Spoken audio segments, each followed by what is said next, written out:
নমস্কার বন্ধুরা, এই সন্ধ্যেবেলাতে আমাদের হয়েছে গরম গরম চা, ডিম টোস্ট, তুলোর বিস্কুট। আমাদের তুলো রকম দেখো, তক্তপোষের নিচ থেকে বেরিয়ে এসে সুসুড়িনি দিচ্ছে আমার পায়ের সুসুড়িনি দিচ্ছে। কিন্তু এই দেখো আমার তুলো কেমন ছুটে আসবে, দেখবে একটা ম্যাজিক। ম্যাজিকটা দেখে নাও বন্ধুরা, এই হচ্ছে আমার তুলোর ম্যাজিক। শুধু ম্যাজিক দেখে না, এখানে ম্যাজিক দেখাবে। এবার ওনাকে তেলের জিনিস দিবা যাবে না, উনি বিস্কুট খাবে। শুধু ম্যাজিক দেখো, ম্যাজিক ম্যাজিক ম্যাজিক ম্যাজিক।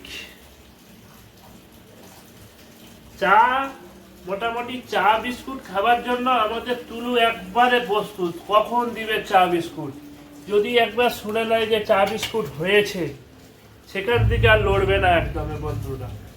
এমন এমন মোটামুটি মুখের স্বাদ জেনে গেছে, কোনটায় ঝাল আছে, কোনটায় নুন আছে, কোনটাতে সাদা ভাত আছে। কিচ্ছু খাবে না, একটু ঝাল ঝাল টক টক মিষ্টি মিষ্টি দিতে হবে, তাহলেই খাবে তুলু। আপনাদের যদি তুলু থাকে বাড়িতে, এরকম যদি তুলু থাকে, আপনাদের তুলুরা কি খায় আমাকে কমেন্ট করে জানাবেন বন্ধুরা। ধন্যবাদ।